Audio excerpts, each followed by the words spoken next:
So, any migration is always complicated because migrations aren't a thing that we do as a business, right? When you start a technology business, your goal isn't to do a migration. So it's a rare occurrence in anyone's lives, and it always brings with it anxiety and a lack of understanding of what we need to do to really be able to push this ball forward. So we're not here to tell you about what technologies to pick, how to avoid that weird GKE load balancer issue that happens every now and then, but rather, if you're an engineer here, if you're a manager here, if you're a leader here, each one of you today owns a piece of your business, right? You're no longer just doing work. You actually own a piece of your business. So our goal here is to teach you, as an owner of that piece of the business, what can you do to plan and execute effectively on the piece that you own? And also how you are able to collaborate better so that as an organization, you can manage something that can be pretty large and complex and a fair amount of unknowns. So the way we're going to do it is give a little bit of information about who the key players were here, right? What Google brought to the table and who Unity is. Then we're going to talk about the why, the vision. What was our partnership and what was the goals of what we were trying to achieve here?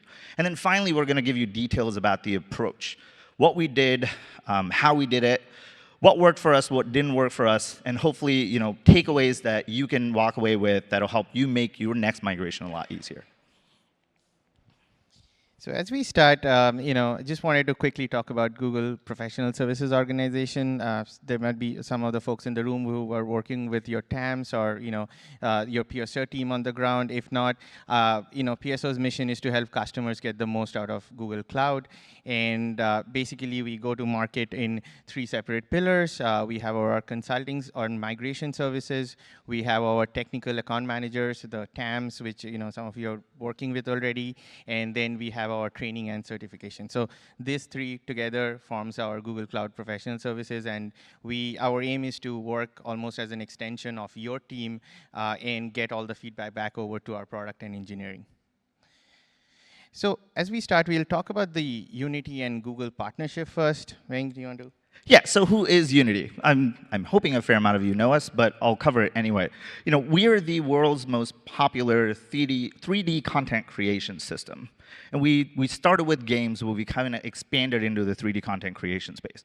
But really, what we are is a complete game creation platform. Right? Our pillars of create, operate, and monetize allow game developers to build a business. Because today, game development is not just about building games, but you have to build a viable business around it. And game developers, what they do best is build games. So Unity's goal is to take away the rest of it and make it really easy for them to build a viable business around their games. Now, we've been in play for a while, and we're wildly popular in many spaces. We've had over 29 billion installs with some kind of Unity experience in it within just the last 12 months. 60% of all AR and VR content today is powered by Unity, and over 50% of all new mobile games are today built on Unity. So, and then the Unity Google Cloud partnership. Yes. So, as you can see here, I'm already sporting it on my jacket. So Unity and Google Cloud also partnered together on this thing called the Connected Games. The whole point of Connected Games is to connect players to each other and players to developers as well, and basically provide a more enriching experience to game players. So Google Cloud and Unity specifically are partnering on that. Again, as you can see, we have a lot of initiatives with Unity going across the company. But this is something we are very, very specific on Google Cloud and Unity. And if you need more information, you can read up on Connected Games on the Unity blog. All right. So as we start, Weng, do you want to give an overview of how your engineering team started? So one of the unique challenges that we had was that our team is extremely global. Unity today is in over 30 offices in over 22 countries worldwide. We have close to 10 key locations across the globe. So a company that is built like this cannot operate in a extremely tops-down structure. So we focus very heavily on collaboration and empowerment. And I'm bringing this up because, as you're starting out on your migration, it's very important for you to know how your organization's structured. This actually plays a very important part in how you're going to plan and how you're going to execute on the migration. So for us, this was a unique challenge that I wanted to highlight. Well, it's really cool on Unity side to be globally distributed. It becomes really a big challenge when you are a services arm and you're trying to achieve the migration. So we started thinking about, from the Google PSO side, how do we map a team to, address Unity's global and distributed nature of business. So we started with teams in San Francisco, Seattle, and Austin in the Americas. We quickly realized that we have to scale up our team in the EMEAs across Stockholm and Helsinki, where one of their key business units are. We also had a team out there in London. And as you can see in the previous slide, Unity does have an office in Shanghai, China. So Google doesn't have a PSO team in China. So to map to that in the same time zone, we had to have a team in Singapore, which was in the same time zone. Now, this is really important because local time zone interaction during a tight schedule and a timeline is really important, and having that local support in where you are, where the migration is happening, this is really, that's why we went with this global nature of the team. Also, sometimes when issues come up, we cannot, the teams cannot wait for 8 hours for US to wake up and actually get their questions answered. So removing the local blockers was, removing blockers in local time is a really, really important thing. The third thing is, the TAMs across the globe were kind of always keeping a tab on how the migration was going on. So again, we had TAMs in all the regions that we saw. All right, so just when we try to summarize the whole migration journey in one slide, it's really, really difficult because there are, as Veng said, so many business units across so many cities. There was a very tight timeline. The migration has to be completed within 2018. So we try to represent the whole journey in at least one slide. The important thing that I want to kind of draw your attention is if you see the red box there, which says the pre-migration, and then the green box, which is the migration. This is really important. As Venk could kind of agree to, we spent a lot of time building out the foundation in the first 3 months. Now, there were concerns, are we moving fast enough? Are applications coming onto cloud?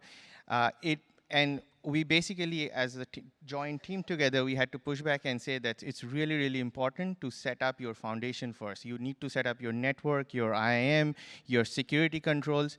And what we saw is because we spent 3 dedicated months in the first phase of the migration, the phase 0 and the phase 1, the next 6 months were highly, highly accelerated. So if you are embarking on a migration or you're just about to kind of start a migration in phase 1, please do build your foundations properly, because I think if you do that, I think it's just easier to bring the applications and the workloads later in the remaining half of the. Yeah, this plan at the beginning looks counterintuitive, right? Because, in fact, when we went and pitched this, what it essentially looks like that we're basically training for half the time on a 8th-month migration for what is a extremely high-scale set of services. But there was a plan behind it, because when the teams were ready to go, they were ready to really run with it. We had made sure to account for all of the major blockers. We're going to cover this in more detail about what we did within that pre-migration period that really set us up. But this point is so important that we're going to highlight it a few times through this presentation.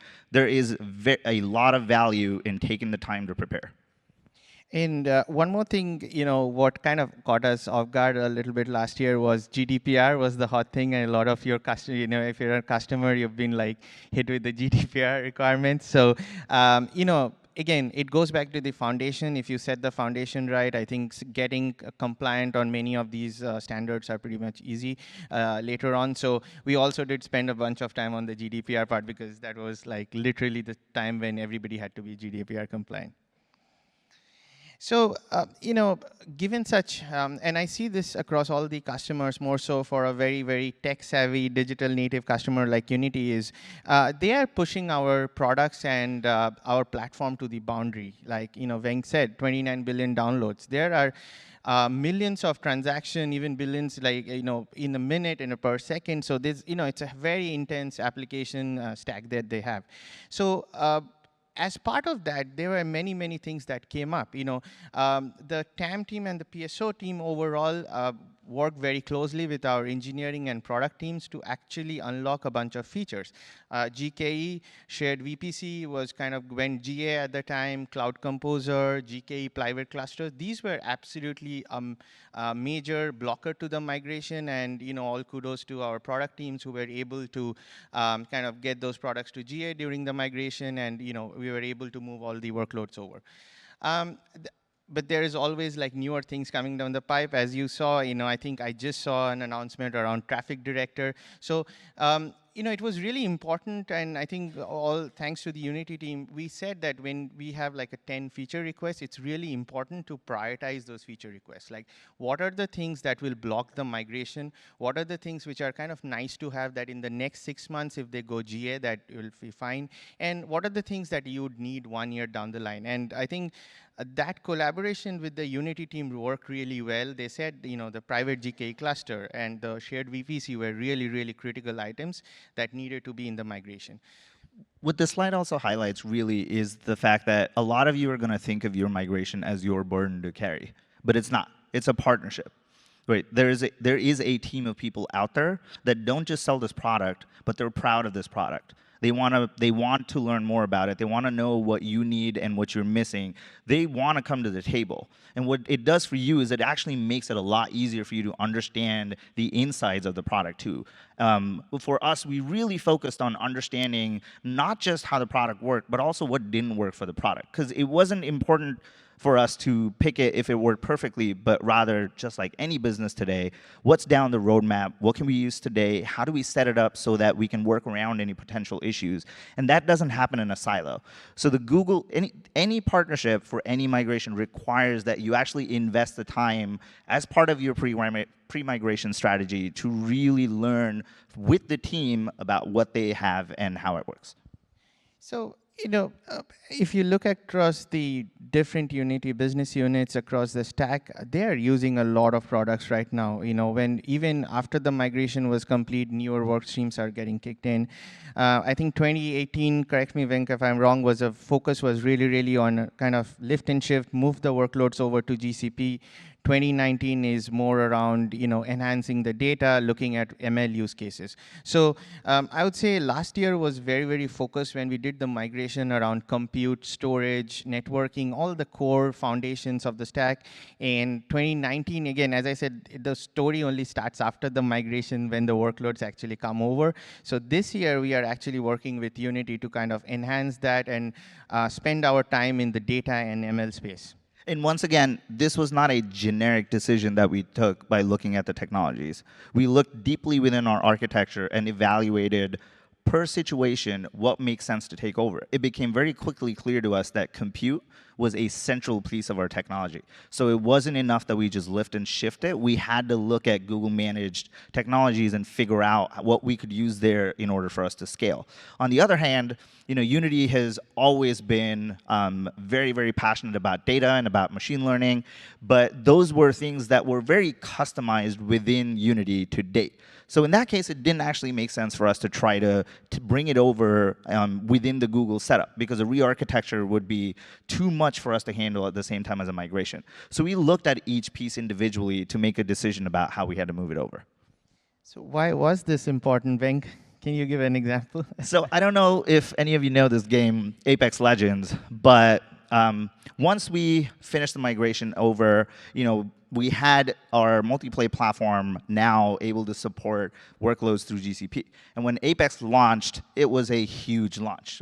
For those of you that remember it, they had over 1 million players within the first couple of days. Today they have over 50 million players in and out of the game, 2.3 million simultaneously, right? And this is around the world. So at peak times, we're actually using 230,000 compute cores. I mean, I'm pretty sure we've maxed out the Google quota multiple times through this process. But it was possible to really quickly launch this and scale it because the backing and the foundation of GCP and the way that we architected it was solid. Yeah, this is really important. Like Google Cloud will scale up, and it will scale up to handle such launches. But again, because we kind of set up the networking and the IAM and the security in a way, collaboration with the Unity team, that just adding cores was relatively like the easier part of the problem once we set up the foundation. Then again, we keep harping on that point because I think both for me and Veng, that is really close to our heart that we spend that time in the first quarter. So let's dig really deep into how we actually plan this migration. So here's the background, right? Now, we talked about the partnership. The partnership was not just a PR spiel that Som and I came up with because our companies told us to. The partnership is important here to mention because we actually had to take this vision not just to the executives about the importance of this partnership, but you actually have to do that for each one of your teams. You cannot expect your teams to believe and move independently on this, on something as key as a migration, unless you explain to them the vision, the goals, and the business value. And if you're not doing that with your teams, then you're not empowering them to be part of the business. So when we set up this partnership, we took that to the teams, and we empowered them by explaining the problem. And after that, we got out of the way. Right? We empowered them with the problem and asked them to come up with the right solution. We told them all of the business needs, the deadlines, what happens if we go over X versus Y, how is spend affected through this year. We laid it out for the teams. And when I say teams, I don't just mean the directors. I mean every engineer, every lead had access to this information and was encouraged to know about it. When you do that, now you have teams that are truly bought in because they're aligned with that vision. And then it becomes a self-fulfilling prophecy. The second thing we did was we used this as an opportunity for evaluation and refresh. One of the things that you hear a lot in the industry is lift and shift or transformation, right? And it becomes this binary thing that you're solving for. You're either taking all of your crap that you have in your house and moving it over, or you're just scrapping it entirely and just buying everything new. But that's not really true, is it? Right? Every situation is unique. You have to look at every scenario and evaluate using the guidelines and the goals that you've outlined as part of the empowerment to understand what makes sense. So for example, in our case, we had been using our own Kubernetes stack, but we took the time to evaluate GKE, and we realized the value that it was going to bring because what we had was essentially many, many sets of isolated Kubernetes clusters. But what GKE allowed us to do was really centralize that system, and it actually fundamentally changed how we operate as an organization. Today, instead of having every team kind of figure out their own GKE, we've centralized these things back to teams that are dedicated to it, as in they are experts in GKE. They centralize the modules, they roll out the clusters. We use different models to help other teams scale. But when we made that decision, it actually helped us move faster. We did the same thing with logging, too. We had an in-house stack that we had always been a little troubled by because it wasn't super effective. And when we looked at Stackdriver, we evaluated the advantages we get in terms of gained people back into the workforce because they don't have to worry about managing an in-house stack versus what it would cost us to run it. These are real things. These are practical things that each team should not be looking at. It shouldn't just be happening at the executive level. On the flip side, we have a highly customized data pipeline, and that was not something that we wanted to take to the end. So we evaluated PubSub, and our evaluation was that we're going to move it over, or we're going to evaluate how to move it over next year. So that one we actually knew because we'd done the math behind it that it made more sense for us to take as is. Now, one of the things that was to our advantage was we were a distributed architecture. We've kind of been a very microservice mesh from the beginning. Everything that we do is API and message-based. So essentially, we already had a bunch of independent layers that we could figure out how to migrate them over.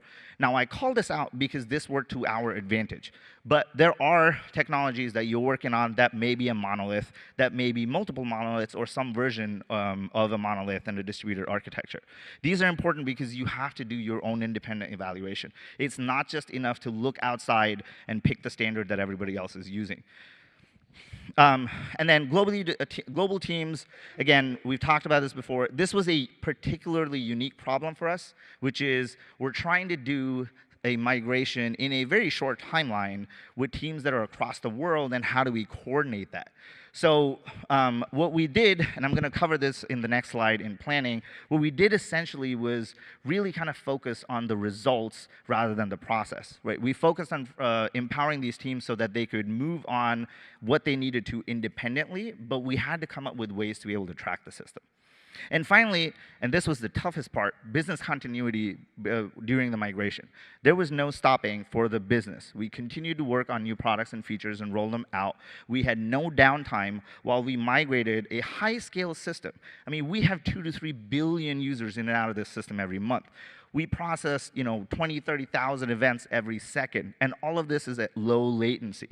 In some cases, the latency requirements were so strong that we had to pick data centers on both sides, so that we could route in under 10 milliseconds. And we did all of that without experiencing any downtime. And that, I think, Venk, is another key point that always comes up. Again, from the PSO side, we always see the customer saying, are our engineers going to build the next product, or are they going to focus on migration? And because they are both equally time-taking.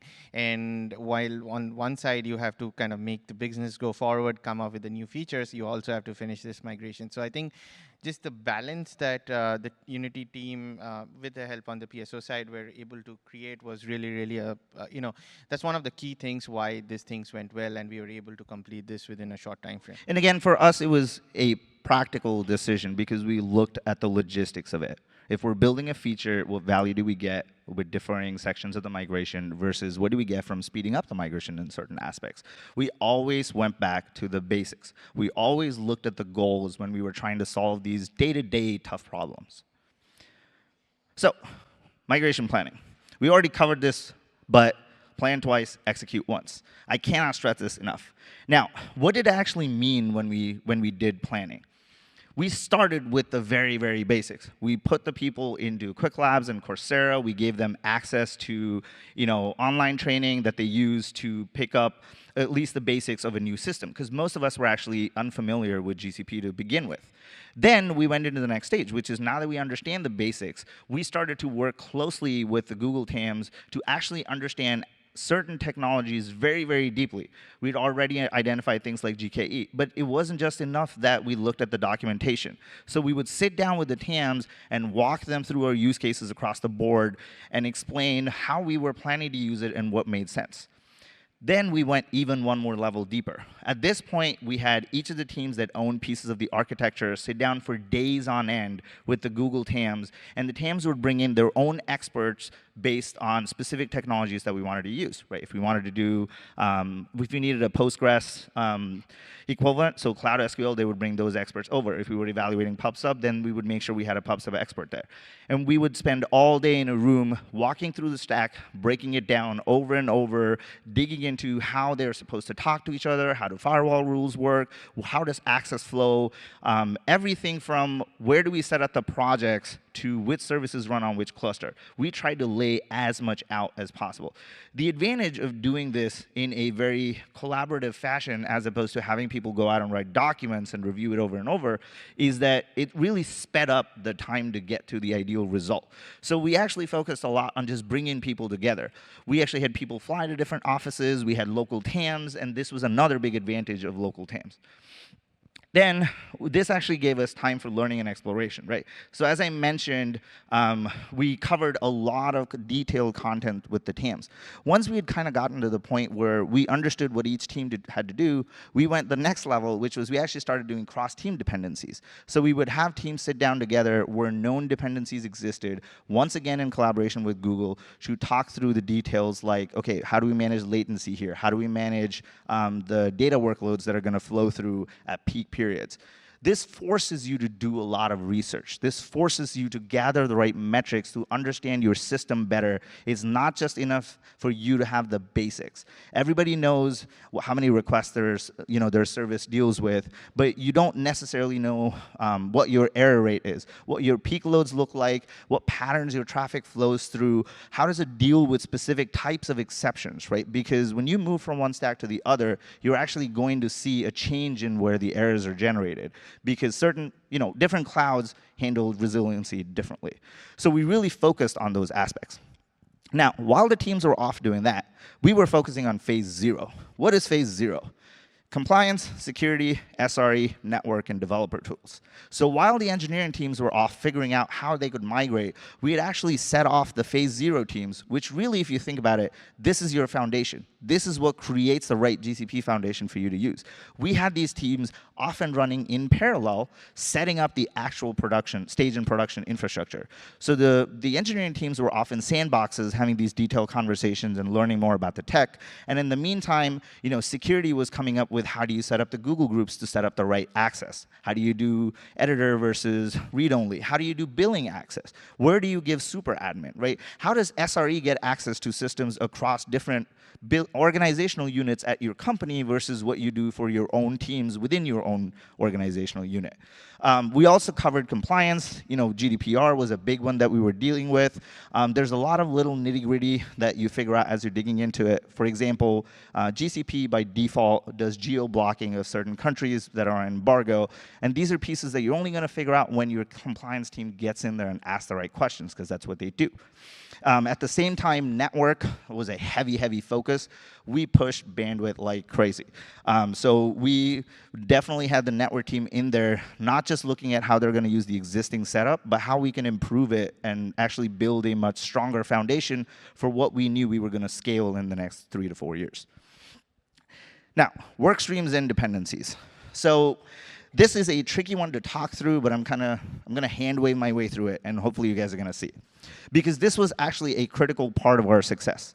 What we focused on in this whole pre-migration area was building out workstreams. Think of your workstreams as layers within your stack, right? At the very basic, you're probably going to have network. Then on top of that, you're probably going to have kind of your foundational pieces of how do you start up the clusters. Then you're going to have the actual services that run between them. But the services are also layered, right? You will have your backend services that are talking to a data pipelines, that are actually talking to a middleware, that are talking to a pure front-end service. So there's all these layers that you have. Now, if you're able to neatly draw them out so that they create these parallel paths, what you've effectively done is, one, you've identified work streams. Each of these work streams is a cohesive unit that can move independently. Your data pipeline is different from your services, is different from your front end. The other thing that you're going to end up doing when you draw this out, you're going to have lines that cross over between the work streams. Those are your dependencies, right? So now you know exactly who talks to whom because you've laid this out in charts. Towards the end, we had giant charts that were, that had a ton of different work streams in them. And so we actually ended up creating like work streams within work streams in some cases. But when you're doing a migration as a company, you have the bandwidth, you have the manpower to be able to go take it and break it down. So what we did was each work stream that we started with was a business unit. And then that business unit would go in and break down their work stream into further layers. But these layers were very important. One, we always had visibility into what the layers were and where the dependencies lay. Two, we never ran into the issue of people not understanding how the architecture was flowing, because this was always a great reference point for us to be able to lay back to. Finally, tracking the milestones. So after we had these work streams and dependencies laid out, it actually let us track to milestones. Now I'm going to say this to you a little differently, because a lot of us, when we're doing this migration, we're going to focus on the process, and we're going to focus on the deadlines. Right? That's natural. That's what we do. But when we have a global set of teams and our goal was to empower them, there was no way for us to be able to pull it off by saying, hey, this is the date you got to hit it by. These are all the processes that you have to follow. So we kind of flipped it on its head. We focused on milestones, not status, and we focused on results, not process. So what that means is every team was able to own a piece of the work stream independently. All we did was create standard milestones that we could track across these work streams. This is something as simple as your stage prod being milestones or security review being a milestone. Like, pick your milestones, right? But they become standard across the teams. The second thing we did was, when we would collaborate, when we would review updates, we never focused on the status. We focused on the results, right? We focused on the milestones. So what have you achieved so far, and what are you going after next? How can we help you get there? Where do the dependencies exist, and how can we help bring the collaboration together? What it did was it kind of changed the framing of this whole migration. It became less of a process, and it became more of kind of a shared goal that we were all going after. The other thing that was unique, at least in our situation, was our teams used different supporting stacks. So not everybody's on the same ticketing system. Not everybody is using the same developer tools. So once again, in that case, how are we going to actually track to this? Like, how are we going to know when an engineering team has finished X milestone? Because you know how the traditional process grows, right? You put everything into Jira, you create this giant Gantt chart, and then everybody's looking at it every week going, oh, we slipped by 2 days here. But that was not what we wanted to do. Because again, the focus was not the deadline. The focus was the shared vision, this goal. So we actually took that work into, believe it or not, we spent a week creating this tracker that essentially took all these disparate pieces of data and just kind of rolled it up into a simple workstream-based progress. And we shared that every week across the board. The executives, they all knew what was going on because it was a very simple way to view it. In fact, I think, and I'll say that out loud, I believe Google liked our tracker so much that it may be showing up now as a template for other migrations. So Sure if you see one that looks kind of like a set of work streams, that was us. And then finally, the cadence for the global teams. Now, as I said, it's very hard to track these global teams, so we focused on the goals and the results. We tried really hard to stay away from the process. So at the end of the day, this is kind of a very, very high level of what the work streams look like, right? These cohorts are essentially big milestones that each one of these people own delivering. And if you notice, it was possible for them to be extremely parallel. Big ones, we even broke down into further work streams, and we had dependencies tracked between them. But the reason why we could move on all of this in parallel was because we focused on making these work streams as independent as possible.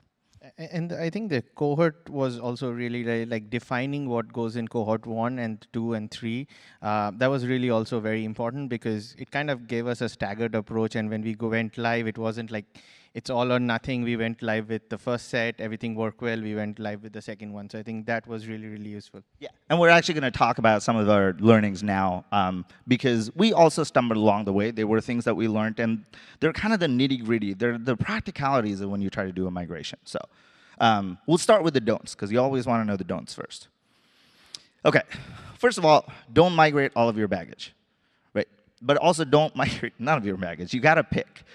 Think about it like moving into a new apartment. Right? When you move into a new apartment, you don't just take all those boxes that have been sitting in your garage for months or years, but you also don't just leave them in the house. You want to go through and clean up as you go.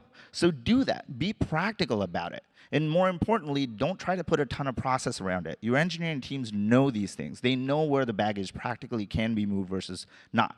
Just let the engineering teams be empowered to do something like this. 2, don't build a snowflake. If you have a snowflake, don't migrate the snowflake. We all have stacks, especially if the technology we're working on is a few years old. We all have these snowflakes sitting around. But the world has changed. So much is out there now. Google aggressively looks across and tries to find these common patterns. So there are known best cloud practices. There are known application patterns to follow. Use them. This is actually a great time for you to be able to reinforce them, right? If you know that there is a VM out there somewhere that is open to the internet and nobody knows about, you know there's that one guy whose laptop has access to the production infrastructure, take the time to clean it up, right? Take the time to put better practices in place. Don't migrate the monolith. Now, this is a harder problem than just putting it up as a point on a slide. So when you're looking at a monolith, do your best to apply the strangler pattern. Pull out what you can that's safe, what's feasible, and try to move that over. It's actually going to have a twofold result. 1, it's going to make your monolith smaller and easier to migrate. But 2, it's also going to provide a proof of concept for how to be able to scale to bigger migrations, right? Because you're going to pull out really, really small pieces. You can start with simple things like your config service or your identity or just a connector to the database. Separate out your database through an API and just move that over. Now, don't retain single points of failure. This one was especially important for us For example, I told you we use network bandwidth like crazy. So when we were moving over to Google, we really buttoned that up. We created multiple points of failures and redundancies in there that has actually allowed us in recent times to deal with network outages that we've seen that were on the third-party side. But we've been able to deal with that because we actually took the time to evaluate our bandwidth, understand it, and then put the right redundancy in place. We did the same thing for Kubernetes. Multi-zone's always a great idea. Multi-region's even better. But multi-zone's always a great idea, so we took the time to do that too. And finally, don't re-architect everything, right? Especially not your plumbing. Don't try to move over to that brand new monitoring system while you're trying to do a migration. Move parts over that need to be migrated and deal with everything as a separate initiative. Now, in some cases, they may be tied together, in which case, use your work streams and dependencies to be able to separate them out. If you treat your developer tools as an early work stream that has a that the later work streams have a dependency on, you're actually going to create a phased approach of how we're doing things. So, like Ven talked about the very specific on the technology side, I'm going to talk about the people and process side as well, because until all these three come together, you won't have a successful migration. So the first key don't on the people process side is please don't migrate in a vacuum. Think about the downstream dependencies. Think about what and other teams downstream are going to be impacted by this migration. And please involve all these cross-functional stakeholders when you do so. If you don't do that, it's like even though your component is successfully migrated, the shared vision would not be met. So, no migration in a vacuum. I think, don't focus on deadlines. I think Veng talked about it. I'm not going to go into the details. I think, it should be shared goals. It should be talking about shared focus areas, and everybody should feel as part of the migration. And just saying I have to do it by October 30th is that's not going to cut it, because you have to take everybody along. Another thing which was important is the lift and shift versus transformation. I think what the point we are trying to make is there is no one correct answer. Some of your components will be lift and shift. It makes sense to just take what you're running and just move it to GCP. Versus some, you should take the option that you are doing a migration. Why don't you transform? So each work stream should be treated very differently. Each component should be treated and evaluated differently across all the work streams. I think there is no mandate that everything needs to be either lift and shift or transform. I think the Unity's migration was a very good example of a mix of both these approaches where it made sense. We had a lift and shift where it made sense. We actually looked at a transformation approach. And then, just don't assume that planning leads to success. While planning is really important, but following up and executing on it is really, really important. And iterate on the plan. In every migration that we are seeing, there are unknown blockers that will crop up. There will be churn in terms of folks joining the team, people going. So, you have to keep iterating on the plan, because if you don't iterate on the plan and you just stick to something that you planned 6 months back, it's always, that's not setting up for success. So that is a really, really key don't in terms of from a process perspective. So now, what to do from the technology side? We've covered phase 0 in detail. It is very important to establish a solid GCP foundation. Because here's the thing to remember. The migration is not the end of the journey, it's the beginning of it. You are tying yourself to a technology for a long period of time, hopefully. Hopefully migration is not what you do as a company. And when you're doing that, you want the foundation to be extremely solid. The more debt you accumulate, the harder it will be going forward. Now, some kinds of debt are isolated, and you can actually make calls on them, but foundational debt is different.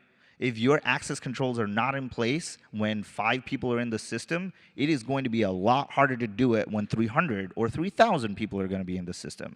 If your network firewalls aren't in place to segregate the environments when there's no services in there, it's not going to happen when there's thousands of services in there.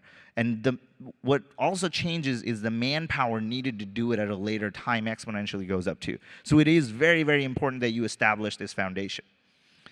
Automate everything. This is the key part. So we actually took this time to automate everything that we found that was manual. And we actually had it in 3 different styles. So we had, everything was infrastructure as code, right? That was kind of the principle that we aligned on that we were going to do. But also, when we were looking at infrastructure and we realized all infrastructure was being written as code, we centralized a lot of the pieces that we knew were in use across multiple parts of the company, and we offered them as infrastructure as a service or infrastructure as a framework.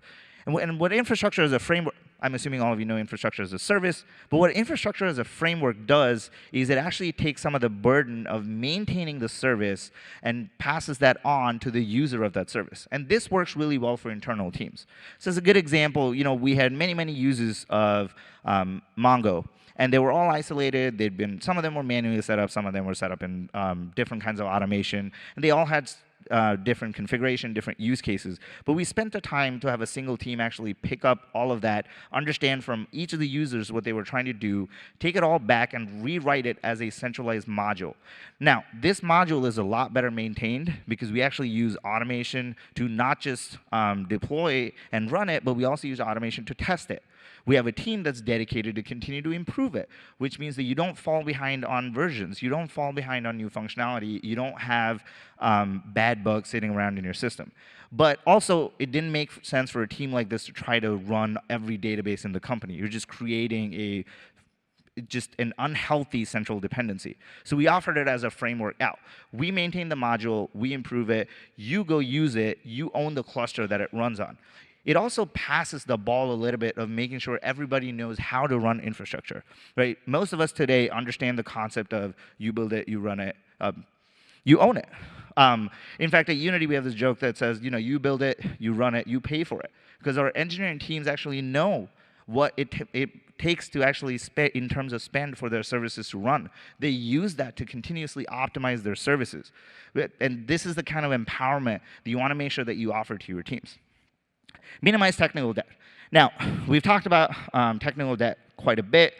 Specifically, what you want to look at is just old debt that's sitting around that's going to severely hamper you. In one of our cases, we had an old, highly customized load balancer that had been written in-house that was sitting on a system.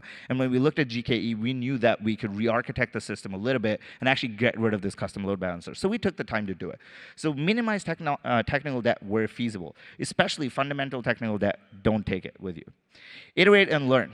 So the way the workstreams were set up, they were actually set up in increasing levels of complexity and collaboration. So the first systems to go out were extremely simple. I mean, most of them didn't even have a backend database. It was like a GCS. But after a while, we started to get into bigger services, but those that were completely independent. Then you start introducing a dependency layer. So now you have multiple systems trying to go live at the same time.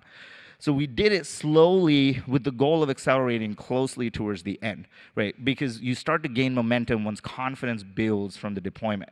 So our migration actually looked like almost no work done within the first 3 months because we were focused on the learnings and the migration. Very minimal services migrated over the next 2 months because we were getting our confidence and understanding how everything worked in stage. And then all of a sudden, you start seeing high-scale services just ramping up really quickly. And all of that happened within the last 2, maybe 3 months. And finally, train, plan, and prepare. The reason why I'm calling this out is separate the artificial pressure of learning from execution, right? As an engineer, you know this when you are told to practically learn on the go or you're being asked to deliver something that's brand new, it creates this artificial pressure of, I need to do 2 things at the same time.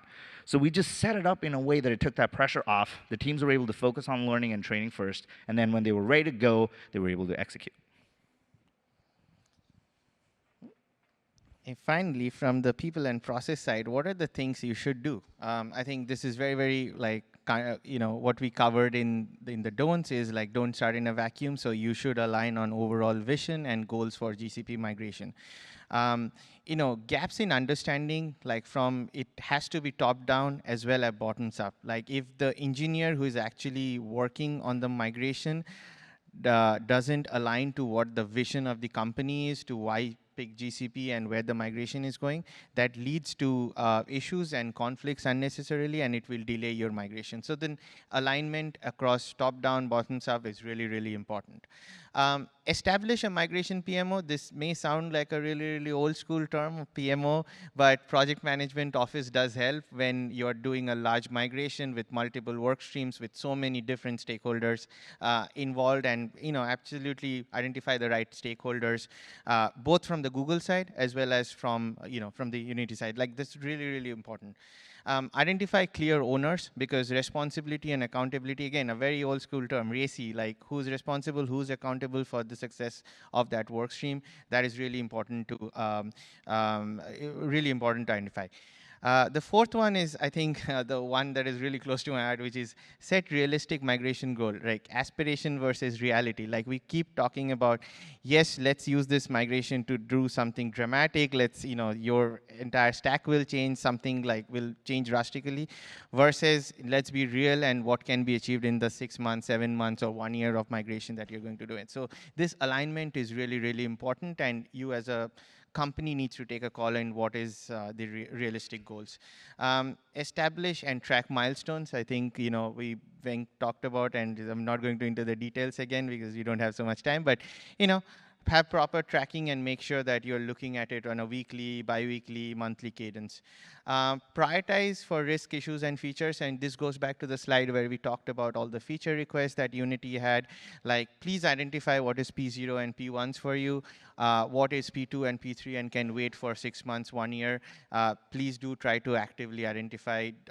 It always works better both for Google and the customer if we have a prioritized list.